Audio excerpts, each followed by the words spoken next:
விஜய் தினமும் தன் குழந்தையை பள்ளியில் விட்டுவிட்டுச் செல்கிறான். அதே பள்ளிக்கு காவேரியும் ஆசிரியையாக வருகிறாள். ஒருநாள் எதிர்பாராத விதமாக காவேரியை பார்க்கும் விஜய் அதிர்ச்சியில் உறைந்து போகிறான்.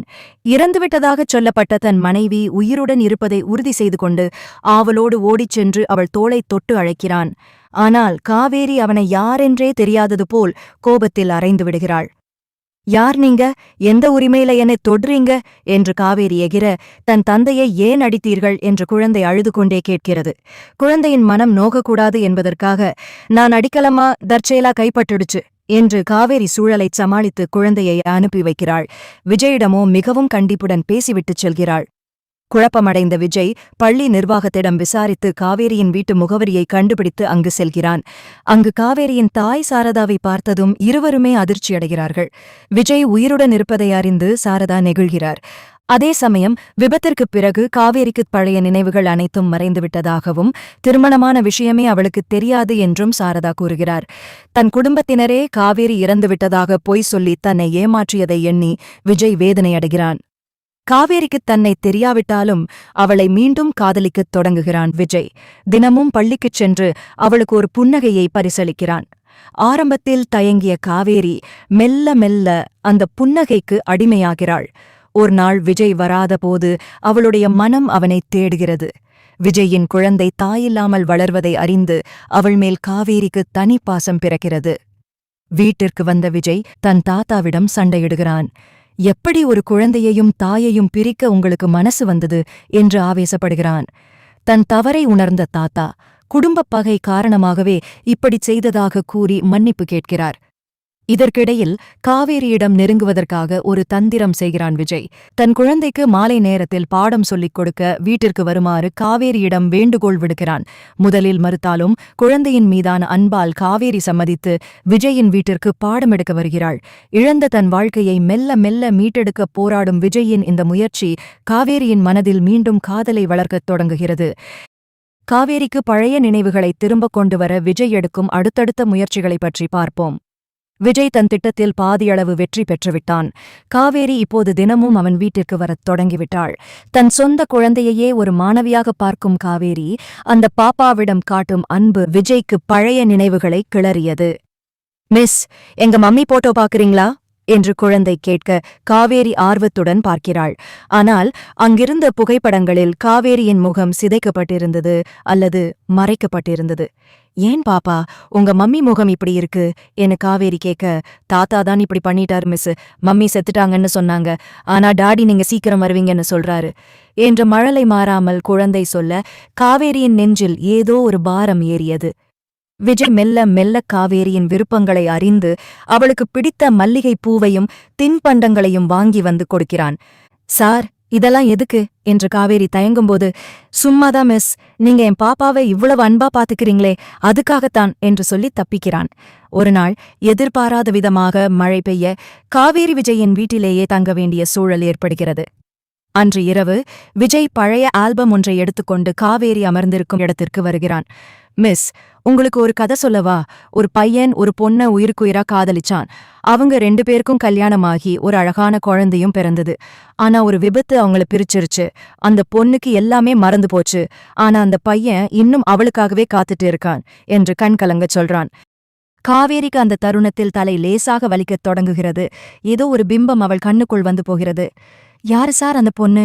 இப்போ அவங்க எங்க இருக்காங்க என்று பதற்றமாக கேட்கிறாள். விஜய் அவள் கண்களை நேருக்கு நேர் பார்த்து, அவ என் முன்னாடிதான் நிக்கிறா, ஆனா அவளுக்கு என்னை அடையாளம் தெரியல என்கிறான். காவேரியின் கைகள் நடுங்குகின்றன. அந்த நிமிடம் சாரதா அங்கு வந்துவிட சூழல் மாறுகிறது. விஜய் மெல்ல அந்த இடத்தை விட்டு நகர்கிறான். மறுநாள் காலை காவேரி பள்ளிக்குச் செல்லும்போது விஜயின் தாத்தா அவளை தனியாகச் சந்தித்து உண்மையைச் சொல்லத் துணிகிறார். அம்மா காவேரி, எங்களை மன்னிச்சிரு, உன் வாழ்க்கையை சிதைச்சது நாங்கதான் என்று அவர் காலில் விழுந்து அழ காவேரிக்கு உண்மை தெரிய வருகிறது. தன்னை ஏமாற்றிய குடும்பத்தினர் மீதும் உண்மையை மறைத்த விஜய் மீதும் அவளுக்கு ஒரு பக்கம் கோபம் வந்தாலும் தன் குழந்தையின் முகத்தை பார்த்ததும் அத்தனை கோபமும் கண்ணீராக மாறுகிறது. நேராக விஜய்கிடம் சென்று, ஏன் என்கிட்ட உண்மையச் சொல்லல? ஏன் என்னை ஒரு அந்நிய பெண்ணா பார்க்கணும்னு நினைச்சிங்க என்று அழுது கொண்டே கேட்கிறாள். விஜய் புன்னகையுடன், உன் நினைவுகள் உனக்கு பாரமா இருக்கக்கூடாதுன்னுதான் நினைச்சேன் காவேரி. உனக்கு பழைய காவேரியா வரப்பிடிக்கலன்னா பரவாயில்ல, இந்த புது காவேரியை நான் மறுபடியும் காதலிக்க தயார் என்கிறான். காவேரி ஓடிச் சென்று விஜயை கட்டிக்கொள்கிறாள். பல வருடப் பிரிவு ஒரு சிறிய அணைப்பில் முடிவுக்கு வருகிறது.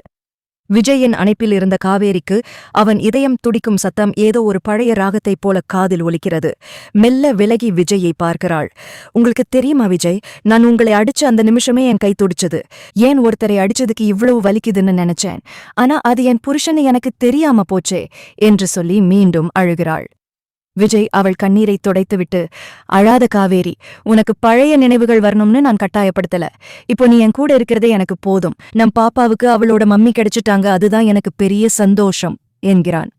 அப்போது குட்டி காவேரி மெல்ல அங்கே வருகிறாள். தன் அப்பாவும் மிஸ்ஸும் அழுது கொண்டிருப்பதை பார்த்து புரியாமல் நிற்கிறாள். விஜய் அவளை தூக்கிக் கொண்டு, பாப்பா, உனக்கு ஒரு சர்ப்ரைஸ். இவங்க வெறும் மிஸ் மட்டும் இல்ல, இவங்கதான் உன் மம்மி. இனிமே இவங்க நம்ம கூடவே இருப்பாங்க என்று சொல்ல அந்தச் சிறுமிக்குச் சந்தோஷம் தாங்கவில்லை. மம்மி என்று கத்திக்கொண்டே காவேரியின் கழுத்தை கட்டிக்கொள்கிறாள். அந்தத் தருணம் காவேரிக்கு தாய்மையின் முழுமையை உணர்த்துகிறது. இல்லாவிட்டாலும் காவேரியின் மனதுல ஒரு சந்தேகம் எழுகிறது. விஜய், அன்னைக்கு விபத்து நடந்தப்ப என்ன நடந்துச்சு? ஏதோ ஒரு உருவம் என் கண்ணு முன்னாடி வருது, ஒருத்தர் என்ன மிரட்டுற மாதிரி இருக்கு என்று சொல்லும்போது அவள் முகம் வெளுத்துப் போகிறது. விஜய் அவளை சமாதானப்படுத்தி, எல்லாத்தையும் அப்புறம் பேசிக்கலாம் காவேரி, இப்போ நீ உன் குழந்தையோட நேரத்தை செலவிடு என்கிறான். ஆனால் பழைய பகை அவ்வளவு சீக்கிரம் ஓய்ந்துவிடவில்லை. விஜயின் குடும்பத்தினர் காவேரியை தேடி வருகிறார்கள். விஜயின் பாட்டி, இந்த குடும்பத்துக்கு அவ ராசியில்லாதவன்னு தான் நான் பிரிச்சேன். இப்ப எதுக்கு மறுபடியும் அவளை கூட்டிட்டு வந்த என்று கத்த, விஜய் முதன்முறையாக பாட்டியை எதிர்த்து பேசுறான். பாட்டி, இத்தனை வருஷம் நீங்க சொன்ன பொய்யால ஒரு குழந்தையோட அம்மா பாசத்தை பறிச்சிட்டீங்க. இனிமே இது நடக்காது. காவேரிதான் இந்த வீட்டு மகாலட்சுமி என்று கராராகச் சொல்லிவிடுகிறான். அன்று இரவு காவேரி தூங்கிக் கொண்டிருக்கும்போது திடீரென ஒரு கனவு வருகிறது.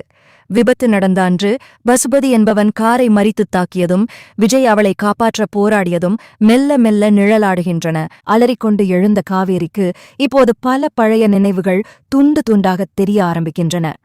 மறுநாள் காலை காவேரி விஜயிடம் செல்கிறாள். விஜய், எனக்கு தெளிவாத் தெரியல, ஆனா பசுபதிங்கிற பேர் மட்டும் மனசுல நிக்குது. அவன் இப்போ எங்க இருக்கான் என்று கேட்கிறாள். விஜய் ஒரு நிமிஷம் அதிர்ந்து போகிறான். பசுபதி ஜெயில இருக்கான் காவேரி, அவன் இனிமே நம்மள தொந்தரவு பண்ண மாட்டான் என்று சொல்லும்போதே விஜய் என் போன் ஒலிக்கிறது. மறுமுனையில போலீஸ் அதிகாரி பேசுகிறார். விஜய் சார், பசுபதி ஜெயில இருந்து தப்பிச்சுட்டான், ஜாக்கிரதையா இருங்க. விஜயின் முகம் மாறுகிறது. தன் மனைவியையும் குழந்தையையும் மீண்டும் ஒரு ஆபத்திலிருந்து எப்படி காப்பாற்றப் போகிறான்? காவேரியின் நினைவுகள் முழுமையாக திரும்பி அவளே பசுபதியை எதிர்க்கப் போகிறாளா? பசுபதி தப்பித்து விட்டான் என்ற செய்தி விஜயை நிலைகுலைய வைக்கிறது. காவேரியையும் குழந்தையையும் மீண்டும் ஒரு ஆபத்தில் சிக்க வைக்க அவன் தயாராக இல்லை. ஆனால் காவேரி இப்போது பழைய காவேரி இல்லை. அவளது ஞாபகங்கள் முழுமையாக திரும்பாவிட்டாலும் தன் குடும்பத்தை காக்க வேண்டும் என்ற உறுதி அவளிடம் மேலோங்கி நிற்கிறது. விஜய் வீட்டைச் சுற்றிலும் பாதுகாப்பை பலப்படுத்துகிறான். காவேரி, நீயும் பாப்பாவும் கொஞ்ச நாள் வீட்டுக்குள்ளேயே இருங்க, வெளியே எங்கேயும் போக வேண்டாம் என்று பதற்றத்துடன் சொல்கிறான். ஆனால் காவேரிக்கு தன் கணவனின் பயம் புரிகிறது. விஜய், பயப்படாதீங்க. அன்னைக்கு நான் பலவீனமா இருந்திருக்கலாம், ஆனா இன்னைக்கு நான் ஒரு அம்மா, என் குழந்தையத் தொட எவனையும் விடமாட்டேன் என்று தைரியம் சொல்கிறாள். அன்று இரவு பலத்த மழை பெய்து கொண்டிருக்கிறது. திடீரென வீட்டின் மின்சாரம் துண்டிக்கப்படுகிறது. இருட்டில் ஏதோ ஒரு நிழல் அசைவதைக் கண்டு விஜய் உஷாராகிறான். பசுபதி மெல்ல வீட்டின் பின் கதவு வழியாக உள்ளே நுழைகிறான். கையில் கத்தியுடன் ஆக்ரோஷமாக வரும் அவனைக் கண்டு குழந்தை அலறுகிறது. விஜய், அன்னைக்கு உன்னை முடிக்க முடியாம போச்சு, இன்னைக்கு உன் பொண்டாட்டி புள்ள முன்னாடியே உன்னை முடிச்சிடுறேன் என்று பசுபதி பாய்கிறான். விஜய்க்கும் பசுபதிக்கும் இடையே பயங்கரமான சண்டை நடக்கிறது. ஒரு கட்டத்தில் பசுபதி விஜயை